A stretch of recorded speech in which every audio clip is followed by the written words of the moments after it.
All right, so good afternoon, everybody. My name is Jesse, and I am with Exploring by the Seat of Your Pants. If you're joining us for the first time, I know we got some new kids joining us today. We are all about bringing conservation, adventure, and science into classrooms around the world through over 50 monthly live free interactive broadcasts. I've got the coolest job in the world. I got to start the day at the Duke Lemur Center in the Lemur Forest with lemurs leaping around the speaker.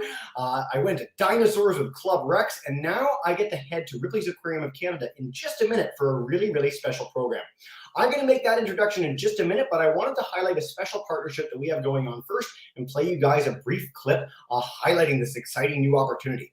So last year when we did conservation or biodiversity programs, the biggest question we got from teachers is how do we keep that learning and enthusiasm going after the broadcast? And so we wanted to give you guys that opportunity this year through a partnership with Earth Rangers, which is the kids conservation organization in Canada largely now, but spreading all over the US and around the world. So it's really exciting to get to showcase the work that they're doing and to highlight their amazing app. So I'm going to play a brief clip, then bring back our team at Ripley's Aquarium, highlight the work that they're doing, and blow your mind. So let me play that now, and we will get underway in just a minute.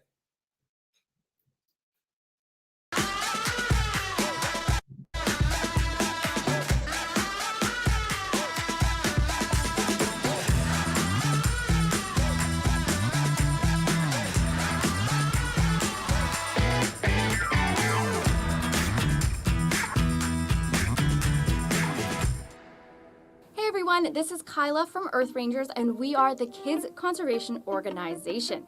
We work with thousands of kids across Canada to help protect our planet and the incredible animals that call it home.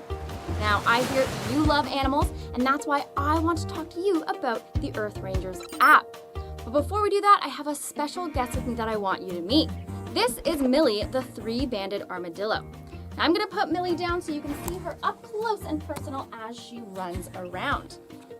Do you see how she walks on her tippy toes?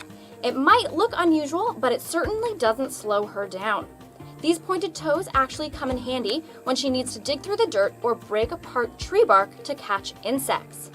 She's also got a really long, sticky tongue that she can use to slurp up hundreds of ants and termites from their mounds. Now, armadillos are famous for their ability to curl up into a ball. It offers them the ultimate protection from their predators. By curling up, Millie's face, belly, and legs are all hidden and protected from danger by her armor, which are these bony plates covered in super tough skin made from keratin, the same material that your nails are made out of. So good luck getting through that. But no matter how prepared armadillos like Millie are to defend against predators, there are other dangers that her armor won't protect her from in the wild. Threats like habitat loss and climate change are making life difficult for lots of animals in the wild, and they need our help. And that's exactly where you come in as an Earth Ranger and an animal-saving hero. Right now is the best time to get involved. As an Earth Ranger, you can support important conservation work for animals right here in Canada, like river otters in the Saskatchewan River Delta and grizzly bears in Canada's north.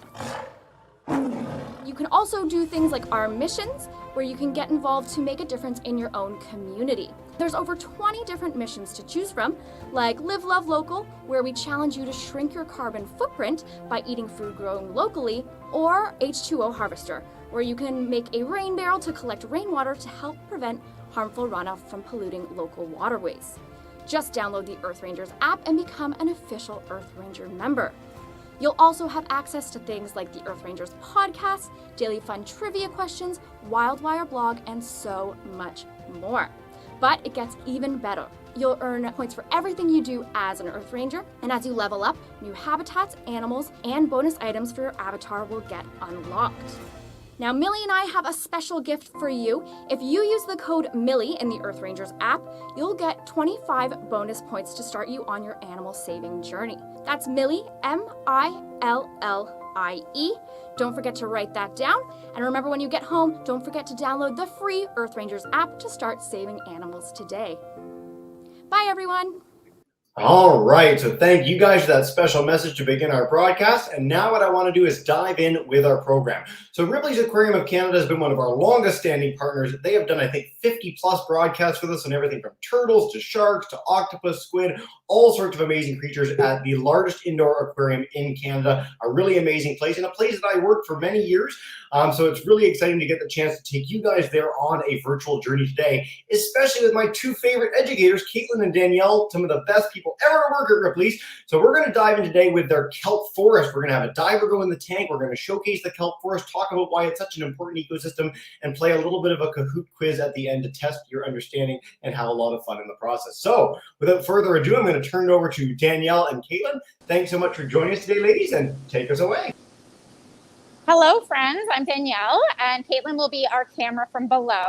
And we are very excited to be here with you. We have some divers getting ready to go in the water. I'm going to start things off with our land acknowledgement.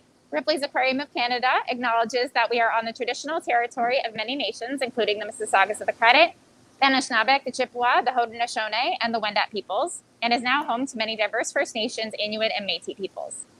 We also acknowledge that Toronto is covered by Treaty 13, signed with the Mississaugas of the Credit, and the Williams Treaties, signed with the multiple Mississaugas and Chippewa bands. Now, friends, I mentioned that I'm Danielle, and I'm up at the top, and Caitlin is down at the bottom, and she's going to be showing you all of the stuff. So, Danielle, up at the top. If Jesse, if you want to switch back to me, I can show you our divers getting ready to go in the water. Thank you. So we have two divers getting ready to go in. We have Francis and Kevin is right over here. And we have two aquarists that are also just here to make sure everybody's nice and safe. You can see they have very little skin showing so that they are staying nice and dry and nice and warm. They're still wearing wetsuits. They do get a little water inside of their suit to keep them a little warm. We're going to get them to dive right in. Francis, I think you're ready to dive in. All right, she's going to jump in, and we'll watch the lower level for Kevin's dive. So we'll stay on me for the first little bit, see what it looks like when she goes in the water. This is our second largest habitat. Our largest one being the one with the sharks. Oh, wow, that was amazing. You want to switch to the other camera view, and Caitlin can look at the top so you can see the diver when Kevin goes in the water. So this is our second largest habitat here at the aquarium, and they have a lot to dive in. Wow, that was amazing. And there is over 7 meters of water here, and they are going to be feeding our lovely animals. So you'll see them with food buckets, and inside there we have lots of different types of fish and squid. And these animals are going to get a chance to eat that food. So we have lots of different fish in this habitat. And as you can see, there is a lot of water in here and a lot of fish. So it'll take a little bit of time for them to go around and feed all of the lovely animals. What they're trying to feed right now is the various fish we have in this habitat. So we have rockfish in here. So most of the fish, if you look at one, you go, what is that? It's probably a rockfish. They're one of the oldest, longest lived fish that we have here at the aquarium. The oldest one ever was recorded at over 200 years old, which is amazing for a fish. And then we have some kelp perch and some flounders and one wolf eel. The flounders, if you can see them, I think are absolutely amazing because of the way that they swim. They actually swim on their sides. And you will see them swimming on their sides as they are swimming around. I don't actually see any in the camera angle just yet, but I'm sure they will pop around soon.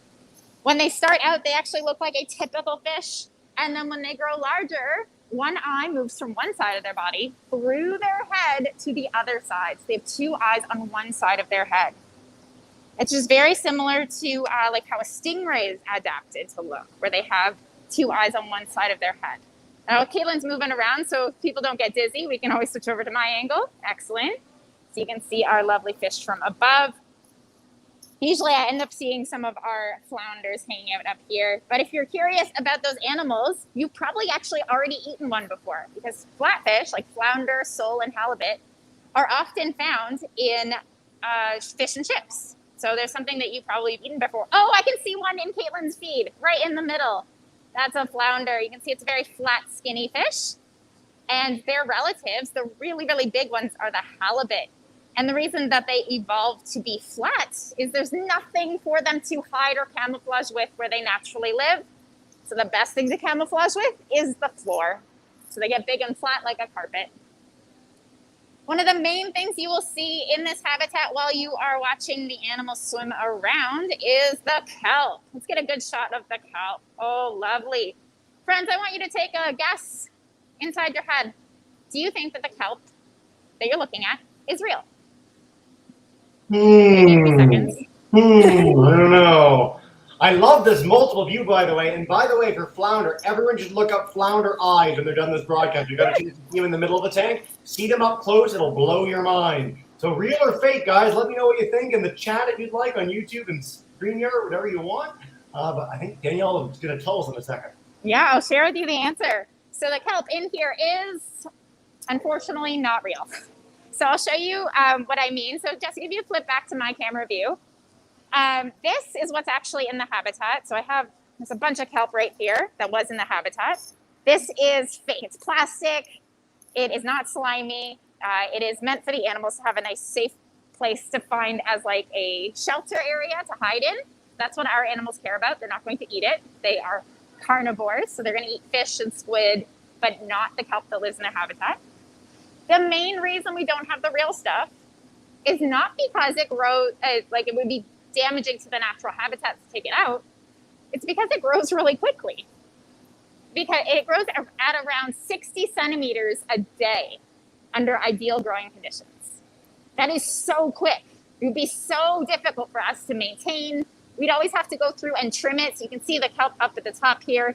That's just plastic stuff. We'd have to take it out to clean it, and then we'll put it back in. And the animals just like it as a place to hide. And I'm sure you enjoy it when you come to visit an aquarium, because then you get to see beautiful kelp and what it kind of looks like. Kelp is actually not a plant. It is an algae. So an algae is a simple type of plant. And it's going to get energy from the sun, like all other plants do. And it will also take carbon dioxide out of the water and make oxygen, which is really important for animals that live there. And it's a great food resource. So in the natural habitat where kelp lives, which would be, for this one, we are mimicking the Pacific Ocean habitat. That would be off the west coast of Canada and the United States. That's where the kelp forest naturally is. But there's kelp forests all around the world in cool, clear, nutrient-rich water, which is usually areas where the sunlight can go pretty deep. And that's why kelp grows quickly, so that it can always have that sunlight touching its blades. So if you look at the kelp here, I'll describe the 4 pieces of kelp. So it has 4 body parts. So the big thing in the middle that is called, that looks like a stem is called a stipe. If you look closely at the leaf area, you'll see it doesn't actually have any veins on the leaves. That's how you can tell if it's an algae or a plant. So if you look for veins on the leaves for plants will always have veins on them because it makes them more complicated. And these ones we call blades, and they are where they're getting their sunlight energy from. And what helps them stay floating up near the surface is these little balls they have right at the base of their blades, and we call those floats or nematocysts. And they hold a little bit of air. I think Caitlin's going to show us. Excellent. So you can see those little bulbs right at the base of the blades, and that helps it float so it stays closer to the sunlight. And the last part we can't see right now, but when we go to the bottom, you will definitely see it looks like noodles. It's called a holdfast, and it does exactly what you think, holds the kelp onto a rock. Now, friends, I showed you that it grows really quickly and that it's an algae and it's really important for the animals that live there. But friends, do you think that you eat kelp? Like, friends, have you tried eating kelp before? Do you know if you've had it before? That's what I had for lunch. No, let's see. Miss Archer Siemens class, you guys are joining us in Florida. Do you think you've ever eaten kelp before? What do we think? Kind of yes, kind of no. A lot of people just want to wave. I love it. Miss Morrison's class, what do you guys think? You can hear me. Maybe they can hear me. They're a ceiling. It's pretty exciting. I don't know. I'm going to say yes, that we have eaten kelp in some fashion before. Well, Jesse, you're right.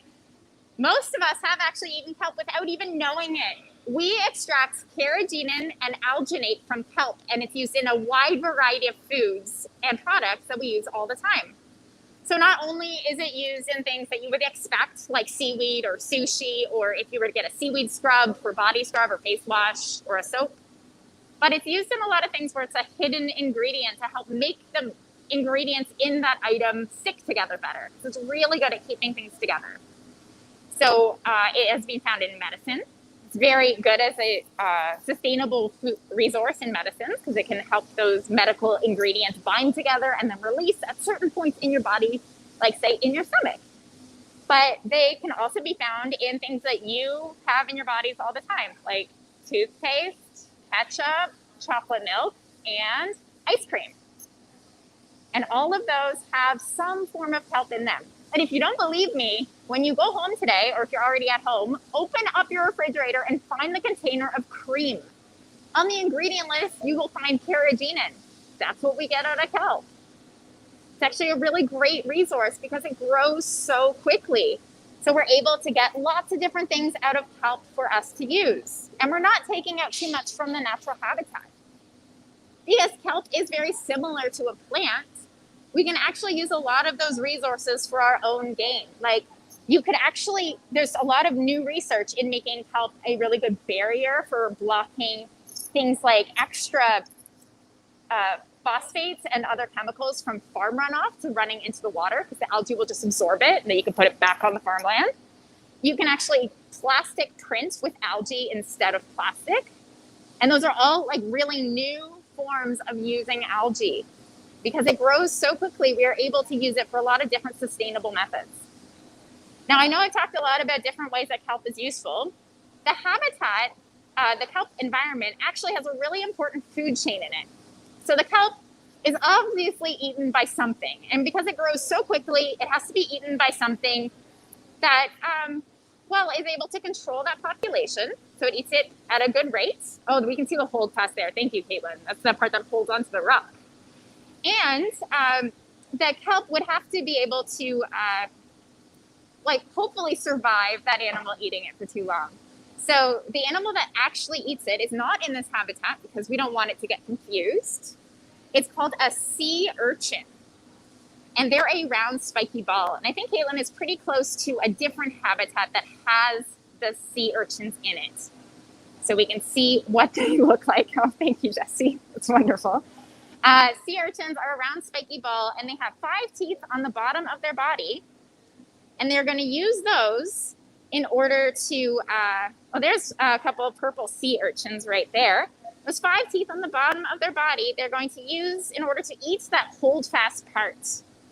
And they're really important for the ecosystem because if they weren't there, kelp would overpower and it would be really bad for the ecosystem because there's too much. Sea urchins have those big spikes on them. I know they look dangerous, but most of them are actually pretty safe to touch, although I wouldn't touch anything in the wild without it being in a controlled setting because they can be venomous. But sea urchins, they are going to eat the holdfast, and when they do, the other bits of the kelp will float because they are positively buoyant. Those bulbs, the nematocysts or floats that are attached to the blades will allow the kelp to float, and because it's no longer attached to the bottom, it's no longer growing, and it will just float or go inland. So this sea urchin animal has spikes on it. So that means it's really, really hard to eat. I want to take a guess about what very furry, cute animal would like to eat a sea urchin. Very furry and cute. Bears. No. Let's check in with Good Shepherd School. If you guys want to unmute your microphones, joining us today. And yeah, let's unmute your mics and see. What do we think? A cute furry animal that might eat sea urchins. An otter. An otter. I can't believe you got that. I'm not going to, we don't need to sugarcoat it, go to other clouds. You guys nailed it. Way to go. Good job. Yeah, the sea otter eats this. We don't actually have any sea otters here at the aquarium. We don't have any mammals other than the ones that choose to visit us. But the sea otters are the main natural predator of sea urchins. Sea otters are very special animals. They're able to use tools, and they're able to live in a habitat like this, which is cooler. Not because they have blubber, which is normally how animals stay warm in colder habitats, but they actually have really, really thick fur. They have the second densest fur of any other animal. Number 1 is a chinchilla. There's another flounder there. Amazing. So sea otters, because they have so much fur on their bodies to keep them both warm and dry and help them float. They also are really something that people would like to have for themselves because, well, they're really furry. And I don't mean as pets. A long time ago in the early 1900s, sea otters were actually hunted almost to extinction. And the population of them was so bad that there was very few left. It was estimated that there were maybe 50 in the California area, which is a very small number of sea otters. And obviously, because there's no sea otters, and sea otters are the only ones in the habitat that are able to break off the spikes and eat the sea urchin meat, the sea urchins decimated the kelp forest. And sea urchins, if they work as a herd, can actually take down kelp really, really quickly. And kelp, because it does grow pretty quickly, it's just not able to grow as quickly as you'd like it to with that amount of sea urchins. So because there's no kelp, there's no more oxygen, there's no more food resources, and there's no more shelter. So all the fish say, well, this isn't a good home, and they leave. And you know what we noticed? We only noticed when our fishing supply dwindled. And then scientists were thinking, how can we fix this? What happened? Where did we make a mistake? And they actually protected the sea otters. In 1972, 4 different countries enacted the Marine Mammal Act to protect animals like this so that that would not happen again. And around 10 years later, the population did bounce back, and it has been bouncing back ever since. They're extremely well protected now. And I hope that remains in the future, that these animals can remain well protected in their area so that the kelp forest can stay as a balanced habitat. You might be wondering why the sea otter was the animal that, when it was gone, everything fell apart. Well, it's actually known as a keystone species. So without that animal in the habitat, that habitat doesn't work the same way. And they're really, really important for that habitat. Here at the aquarium, it's a little different because we are able to feed our animals and we control the chemicals in the water, the food they're getting, and their predators and the animals that they live with. So it's a little different here, but in their natural habitat, it's really important for sea otters to be in that space. It's very important to protect those animals. Sea otters don't just eat sea urchins. They do eat a lot of other hard-shelled animals. They're able to do so because they are using tools. They have a pocket, a very special body pocket that's under their armpit, and they keep a rock in there, and they use it as a tool to break into hard-shelled animals like clams, sea urchins, mussels, and anything similar to that. And they will usually eat it when they're floating on the surface of the water because they are very lazy swimmers. They are also eating things that don't swim away from them. But if we want to help out these animals even more, the best thing to do is to share what you know. So everything that we're talking about today is something that you can talk about with your family, your friends, and that actually makes a big difference. Because if one person does a change, great, but it doesn't really do that much unless everyone does the same change. So share what you know, talk about what you're learning, and that will make a big difference. And on top of that, you can choose what you eat. So if you think about all the fish that live in the kelp forest, there are so many animals that would live in this space, even in nature. And the kelp forest is one of the places where we actually get a lot of our food resources from. So if you want to help out these animals, you can discuss with your families to start purchasing ocean-wise fish or sustainably caught fish. So if you were to go to a restaurant or the grocery store and you go, oh, I want to eat this fish. Well, you want to know, well, if I eat this fish, does that mean I take it away from a different animal? Or am I taking away too much from the habitat? So are the fish fished in a good way that is helpful for the animals there, or are we leaving nets behind? So you want to ask all of those questions. And you can find good resources on the OceanWise website, which is oceanwise.org. Thank you, Jesse. And that will make a big difference in our world because the fish are super important. And I know I'm really biased because I work here at the aquarium, but in general, everything that is underwater, even because we're in Ontario and I know this habitat's really far away from that naturally, we're all interconnected and we can work together quite well to make our world a better place. All right, Jesse, I think it is time for you to pop back in. Fantastic. Well, again, you covered one of my very favorite stories in all of conservation, which is sea otters, sea urchins, and how integral that was to the kelp ecosystem. This is sort of like the model when I went to university, when they talked about conservation. This is like the iconic, really easy to understand strategy, or not strategy, story of how conservation can be really, really important, not just to wildlife ecosystems, but to human livelihoods as well on coasts. I mean, this is something that we're increasingly covering in ocean programs, that when we affect ecosystems, we affect ourselves almost more than anything else. And so I think that's a really important thing to highlight for all our kids today. Also, the flounder are just going crazy now, like right near the end of the broadcast. They're all over the place. I love it.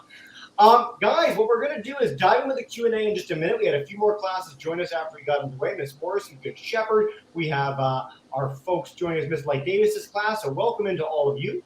A whole bunch of folks are on YouTube as well. And so what I want to do before we dive into the Q&A is do our Kahoot quiz. See how much you were paying attention. Have a little game. Again, no prizes, but everlasting respect from Danielle, Caitlin, and I if you are able to win this quiz today. So I'm going to bring this up. Put the game pin on the screen for you guys. It is 366-4961 at kahoot.it. We're going to get underway with the quiz in just a second, and I'm really excited to see your answers. We have a space urchin is one of the names for people in this thing, which I think space urchin should win. I'm rooting for you, space urchin. I'm very excited. But if you guys want a couple more seconds to sign in, great. We are going to get underway and start this quiz for Ripley's Aquarium Kelp Forest today. All right, 3, 2, 1. Faster you answer, the more points you get. True or false? Kelp forests are essential underwater ecosystems which provide homes for many species. I hope you all get this one. You have 20 whole seconds because I didn't narrow it down to 10. But it's a pretty key answer. We've got our sea otter friend here on the screen. By the way, I had no idea that chinchillas had more fur per square inch. I thought sea otters were #1. So there you go. I'm learning new things today. I'm very excited. Thank you for that, Danielle. 29 answers. All right, our final second here. And most of you know that's correct. A few of you weren't paying too much attention. That's okay. 30 of you got it right. Fearless Bear with the lead before question 2. Get those questions ready, too. We're excited to share them with Danielle and Caitlin about kelp. Many of the world's best kelp forests are in. Maybe ignore the picture on this one. Maybe I'm trying to throw you off. I don't know. Europe, west coast of North America, Brazil, or the Mediterranean? How much were you paying attention? It was briefly mentioned in there. I want to see 39 of you, 42. Holy, so many of you joined after we got underway. Welcome in, Kahoot players. This is awesome. All right. West coast of North America, British Columbia, California. These are some of the places that have the most intense, amazing kelp forests in the world. In fact, we have the world's greatest diver on our program regularly, Jill Heiner, and she says that diving off BC's coast in the kelp forest is her favorite diving experience on Earth, and she's been to every continent many times. Fearless Bear retains the lead. All right. How fast can kelp grow under ideal conditions? Danielle said this. At least, and I could be, I even understated it, I think. What do we think, Danielle? 1 centimeter a week. I think I grew 1 centimeter a week when I was like 10. Shot up like 6 inches in a year. Great. 54 answers. And what are we at? Perfect. Most of you got that right. The highest one. Kelp is incredible. It's like bamboo. It's one of the fastest growing things in the entire natural world. It is fantastic. All right. Fearless Bear has the lead. Space Urchin's third. I'm counting on you. Kelp forests are awesome. True or false? Very easy. No pressure. Okay. Our last question. All right, 4 more seconds, and then we're going to dive into those questions. So if you're on YouTube, if you're at home or in the class, great. 3 of you don't like kelp forests. The rest of you know that they're pretty awesome, which is good. All right, our leaderboard, our final leaderboard. And then we're going to head back to Danielle and Caitlin for our question period today. Eager Leopard, #3. Space Urchin, oh, my favorite from the beginning, came in 2nd place. Nice try, Space Urchin. And #1, Fearless Bear, stay with the lead the whole time. Way to go, guys. Very, very exciting. Awesome. All right, we are going to dive in with questions, folks. So I'm going to take, again, quite a few from YouTube. If you're joining us in South Carolina and Ontario, we got all sorts of folks joining on YouTube today. Please do share your questions in the chat. What I want to do first is go to Florida. We are going to go to Miss Archer Siemens class, Miami, Florida, grade 3s. Come on in, guys, and kick us off with a question. Hey, guys, in Florida. Hi. What's your question? Do you have a question for our kelp friends today? Maddie. Everyone quiet. Maddie. One to start. Okay. Okay. Go. So why did you put fake Fake kelp. Yeah. So let's For some people, I know we had a few people join us after we got underway in the broadcast today. So Danielle, if you want to tell us why we have fake kelp instead of real kelp in the tank, just unmute your mic and you're good to go. Amazing. Actually, I'd like you to stay on my camera if you could. We're actually putting some more fake kelp in there for our animals to have a nice shelter space. So one of the main reasons that we have the fake kelp in here, you might want to switch back down to Caitlin so you can see them going in with the kelp. Awesome. Is because kelp grows really, really quickly, and it's a lot of extra maintenance for us to have the real kelp here. So it's like cutting your lawn every single day, and it's a lot of extra scraps, and it would be so much harder for us. And because kelp normally lives in cool, clear, nutrient-rich water, it'd be really important for our water chemistry to stay on point. So most often, if you see real kelp in a kelp forest habitat at an aquarium, it's probably got seawater. And we are not an aquarium that's near the ocean. We are next to Lake Ontario. So it would be really hard for us to have it here and to keep the water chemistry right for the kelp to grow. So an easy solution is have the fake stuff and teach about it. Very, very cool. I was hoping we were going to get that question again. All right, Mr. Kalani's class, my hometown of Toronto, a class that can easily visit you guys in person, hopefully in the not too distant future. Grade 9s, if you guys have a question for us, I know grade 9 sometimes don't have questions for us, but if you do, great. And if not, Mr. Kalani, you can share one on their behalf. Can the fish get scared by light? Say it again. Can the fish get scared by light? Come closer to the camera. No, I think I heard it, Jesse. I think it was do fish get scared by light. Can the fish get scared by the light? Yeah, perfect. Actually, yes, they do. You might visit an aquarium and you'd see special stickers on the habitats that say no flash. And that is because most fish do not have eyelids. And when we have flash that goes right in our eyes, it bothers our eyes and it makes our eye feel really sore. And it's a little harder to adjust. And it takes a little bit of time to feel better. And most fish that we have in our habitats are a little bit more okay with the drastic change in lighting if you were to use your flash. However, there are some more sensitive animals, and I would recommend that anytime that you visit a habitat that is dark, don't use flash. There's a reason it's dark. Those animals don't like light. So we put them in a dark habitat area. And it would be very shocking to them, especially the octopus or the sea dragons, to put a flash on them. And you will get a much better picture with that flash. You beat me to it. I was just in the aquarium the other day for the first time in a long time taking people around. And I was going to say the octopus, giant Pacific octopus, the sea dragons. Honestly, if you haven't visited the aquarium and you have the opportunity to do so, it is truly, I mean, I know I work there. I'm hopelessly biased. It's one of the coolest places, not just in Toronto, but in the world that I've ever had the chance to see. Super, super cool place. And you can see some of those animals firsthand. All right, Miss Morrison's class, they're joining us today in Newcastle, Ontario, grade 6s. If you guys want to come up for questions, great. Hey, grade 6s. Why? Come up for questions. Okay. I know, it's tough. I'm excited about help too. Do we have a question today, guys? Yeah, what is it? No, you have to unmute. Oh, You are muted. I'll do it. Oh. What are your questions? What? Here's what we'll do. We'll come back to you guys when we calm down a little, and we'll take a question then. But I'm glad that kelp is this exciting. Danielle, Caitlin, I had no idea. Good Shepherd School. If you guys want to come in, come on up and unmute your mic. Hey, Miss Benoit. I have two questions. Okay. My first one is, are sea urchins fish? And what's your second one? Tell us both. Do you think sea urchins are cool? Are sea urchins? All right, perfect. Are sea urchins cool and are they fish? So the answer to are they fish is nope, they are not fish. They are closely related to sea stars, sand dollars, sea cucumbers, which are in a group of animals called echinoderm. And if you break that down in Latin, echino means spiny and derm means skin, so things with spiky skin. And they usually have, you can easily divide them into 5. So they have pentaradial symmetry. And echinoderms are a very cool organism. I love them. I will share with you the coolest thing about the sea star, and excellent for showing a sea star. It's the way they eat. So sea stars on the bottom of their body have a lot of things called tube feet. They look a lot like suction cups. They're very skinny. This animal really likes to eat hard to eat food like clams, mussels, oysters. So in order to eat their food, they are going to crawl over top of it. They are going to put half their arms on one side and half their arms on the other of the shell. And they will slowly pry open the shellfish.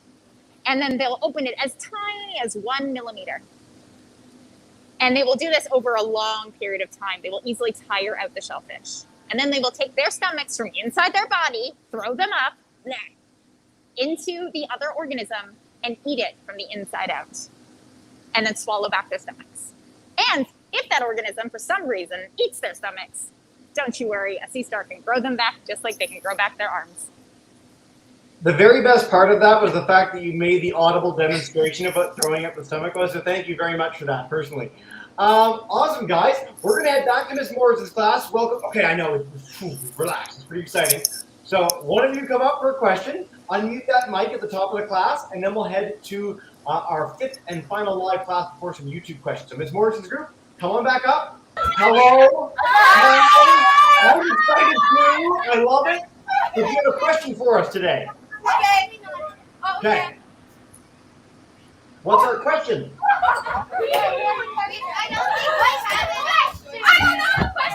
You don't know the question? Think up a question. Think up a question. We'll come back. That's what it's all about. There's the Q&A portion. I mean, we had an excited portion at the beginning.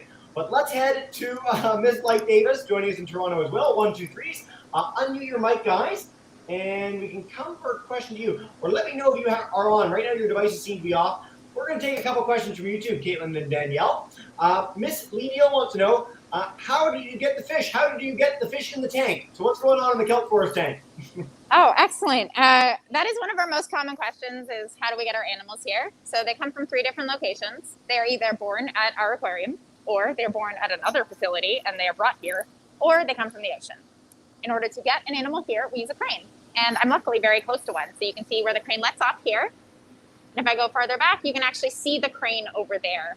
And that is how we are going to move animals with water, which, by the way, water's pretty heavy, into the habitats. They always go through checks before they come here. So I'm sure you've heard the word quarantine quite a bit recently.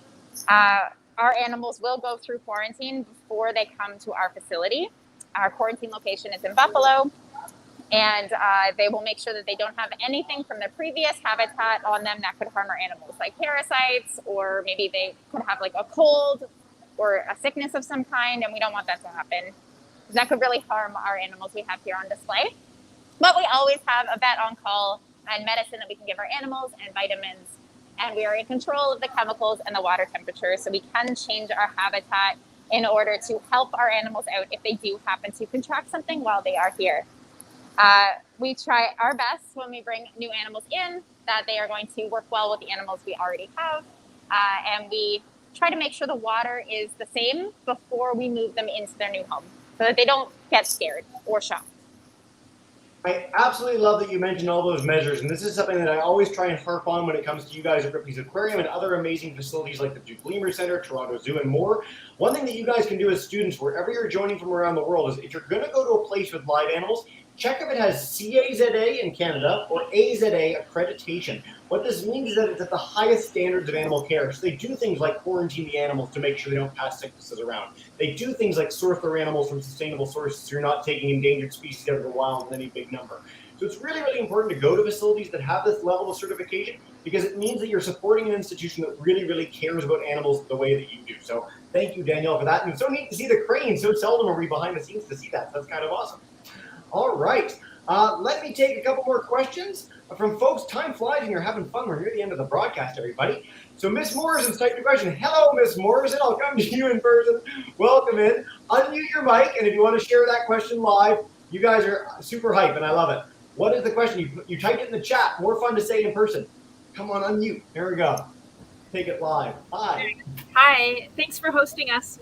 Our question is, how many species of fish do you have in that particular kelp tank? Okay. Ooh, I actually don't know that off the top of my head. I think Caitlin might actually know that. I don't know if Caitlin wants to pop in to answer that question. Come on in, Caitlin. More fun to have everybody. You put me on the spot, but I actually don't know the answer to that question either. It's also an ever-changing number of species in all of our tanks.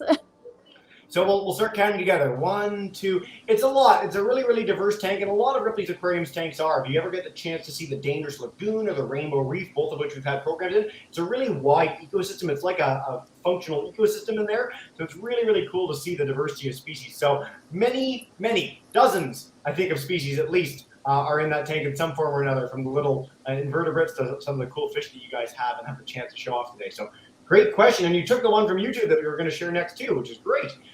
All right, guys, you know what? We're at the 40-minute mark. I want to make sure you guys get the chance to learn more, keep the excitement going. And so what I want to do is highlight again, if you want to check out, what do we got? We got a flounder at the top. Danielle's very excited about flounders today.